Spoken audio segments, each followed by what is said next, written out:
This is the Pop is Real podcast, and I am speaking to none other than Cam Mesmer of the Vancouver band Spell. I have to let you know that they're going to be playing at the Cobalt March 18th with another Vancouver band called Girlfriends and Boyfriends.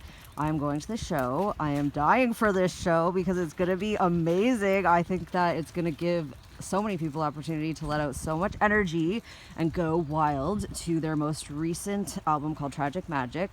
So I'll start off with the two questions. Well, one, hi. Hey. Pleasure to be on the show. Thanks for having me. Thank you so much, Cam, for doing this, and especially on a day like today. Nice classic West Coast. Woo! Yeah. I guess we don't get too many of these per year. Hopefully not in the future.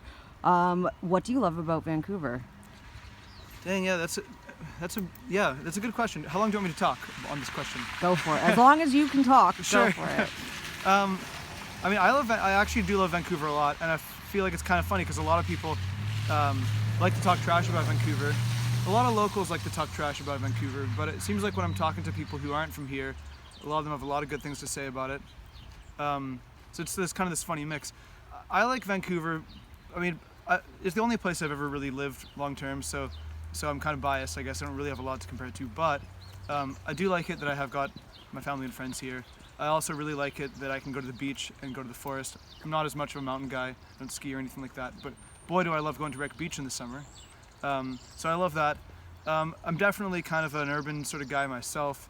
I've never really aspired to, like having a white picket fence or having like tons of room or having a bunch of pets or whatever. I know a lot of people just really want to have this life where they have like a nice yard and a big house, but I've never wanted that. So frankly, I don't mind living in a tiny apartment like I do. So that's fine with me. I mean, I could talk at length about Vancouver's housing policy and how much I hate it and stuff, but I won't get into that now. So I mean, I guess I love living in the center of things.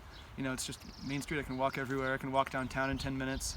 I can walk to a jam space. I can walk to shows. I can go to the beach for like most of the year. I like to run, so I can run in the forest and the seawall. And also I'm pretty close to Vancouver Island, where I love to go on like extended camping trips in the summer. I usually try to go off somewhere where there's no one around for like a couple weeks and just be alone. So I guess those are the main reasons why I like Vancouver. If I wasn't going to live here, I'd probably choose some other city to live in, but maybe it wouldn't have as much nature around it. So Vancouver's the place for me for now.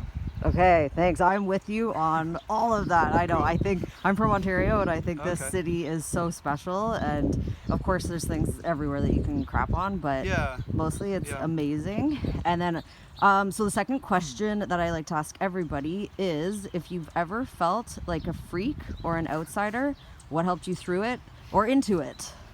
Yeah, totally. Interesting. Probably right now in my life I feel the least like an outsider I've ever felt, but I would say for most of my life I've felt a lot like a freak and an outsider. Like I didn't really have any friends in high school or anything like that. For a long period after that I kind of didn't really know what to do either.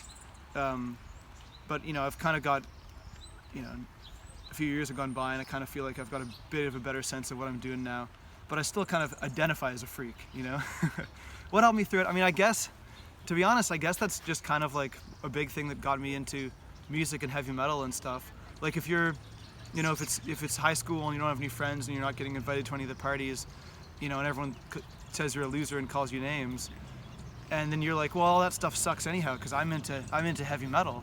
Then it's kind of like you're giving, you don't have to measure yourself by their standards because you're giving yourself your own standards to measure yourself by.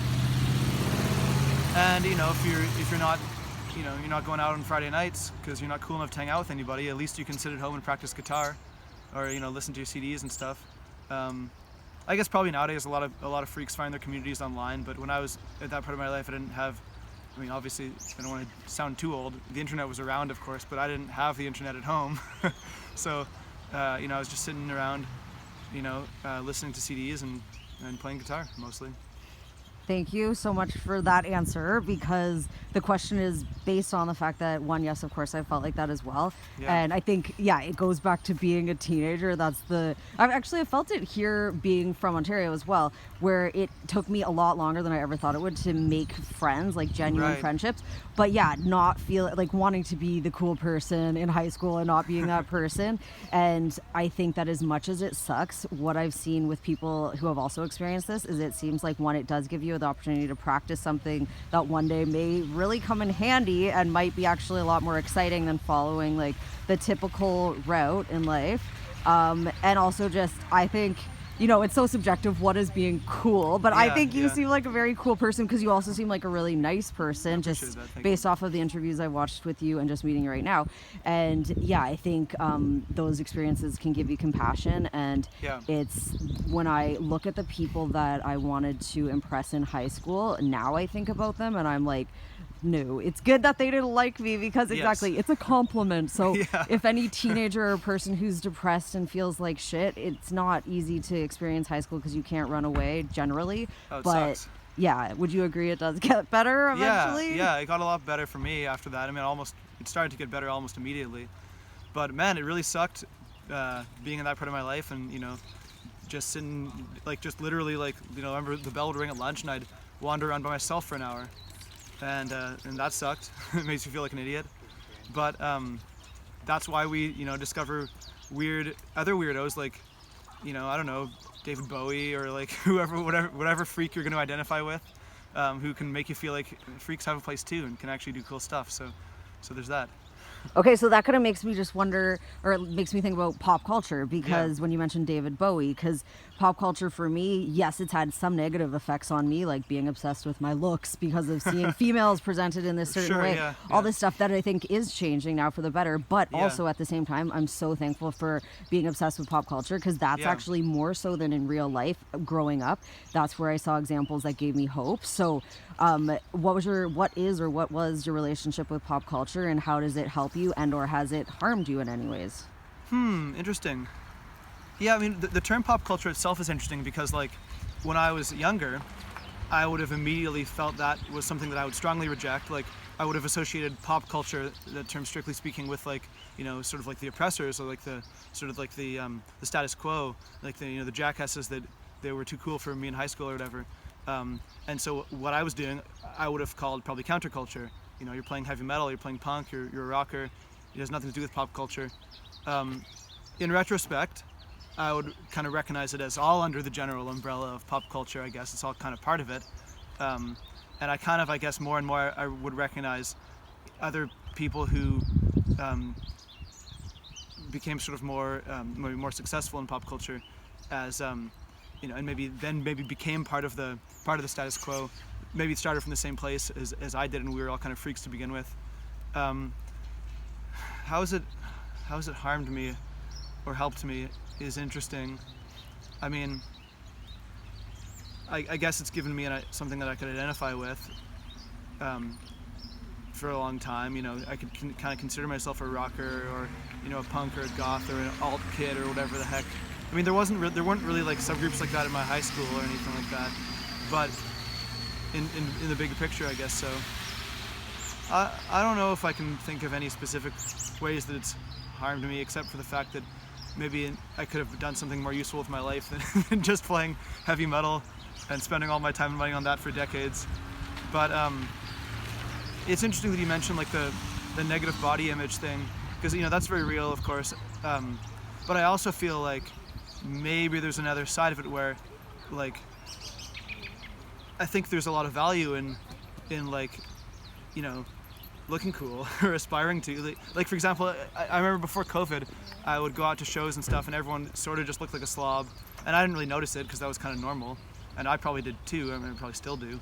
But like going out to shows now, I'm noticing there's this whole new generation of kids out there, and it's like they were probably too young to go to shows before COVID, and so they just sat at home online, like looking at pictures of like Susie Sue and the Banshees or something. So now they just like look so cool, and I just feel like there's value in that. Like it makes your scene feel cool. It makes you feel cool to like, to look good, and I think it's kind of part of it.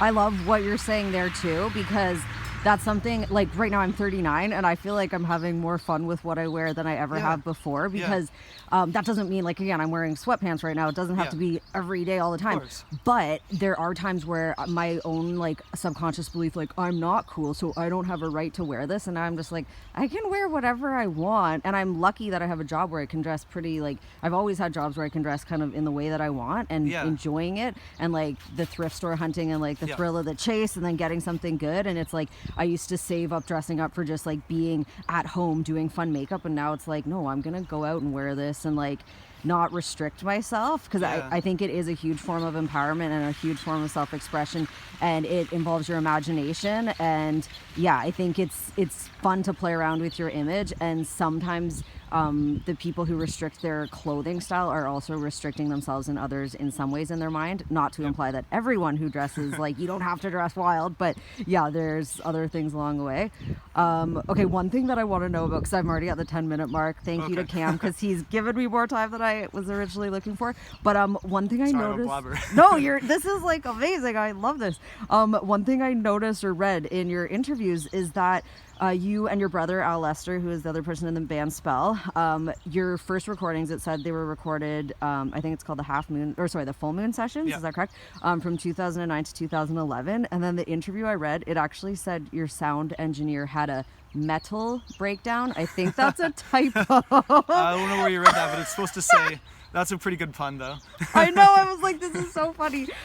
So I'm wondering, like, I can't even imagine, because I'm kind of like a control freak about, like, I want a video, I want to put it out, I want to, and like, how did you cope with your work being stolen, and like, how did you get it back, and what's the story? Yeah, well, I mean, we didn't know what had happened at first. Like, we didn't have any money at all or anything like that, so we just sort of found this guy that was willing to work with us. He was, I think, like a recording engineer student at one of the local schools for that. But he had some microphones and stuff and a laptop, and we didn't have that stuff. So we were kind of doing it, and then one day he was just gone. Like, there was no anticipation. We didn't expect it. He just didn't respond to our calls or emails for like well over a year. I can't remember exactly how long. And so I was freaking out, because like I'm the kind of guy that if something like that happens and he goes away with our money and our recordings, I'm just gonna like hound him, which I did, because like the most important thing in my life, especially at that point, was releasing a heavy metal album, and he had prevented me from doing that. And I kind of feel bad, I guess, a little bit in retrospect, because when I finally did get a hold of him, he said that all this, we didn't really go into detail, but he told me that a bunch of bad stuff had happened in his life, and he'd faced a lot of challenges, and he'd kind of like had a mental breakdown, and I'd just been like just like berating him for months, which I didn't intend to cause him any harm. But in the end, he gave us back most of our recordings, and then we kind of got another guy to finish it with. But it wasn't actually until like 4 or 5 years later or something like that he finally gave us the last 3 songs. And so then then the album was sold out by then, but then when we re-released it, it came out with the whole 10 tracks on it like it was supposed to be. So that's the story of the full moon sessions and the metal breakdown. Happy ending, I guess. Do you ever run into that person, or? No, I've never seen or heard from him since. Okay. Yeah. And then the last question I want to know is, how are you feeling about playing for the first time in 4 years live? Oh my God, I'm so excited about it. It's great for so many reasons. It's great because now I'm in a band with like a bunch of my closest friends. I'm in a band with people that I like, musicians I really respect, and we just have such a great time. We're just like laughing at practice, and I look forward to it all week. And on top of that, for years we were kind of stuck as a 3-piece band, but we got rid of a former member who was kind of wasn't working with us anymore, and so now we've expanded. So now we have synthesizers and dual guitars, and there's going to be some surprises at this show, and it's just so fun to be able to like play all the pieces, because we layer it up on the album. We add in all the harmonies and stuff, and for years we just had to play like dramatically simplified versions of the songs live.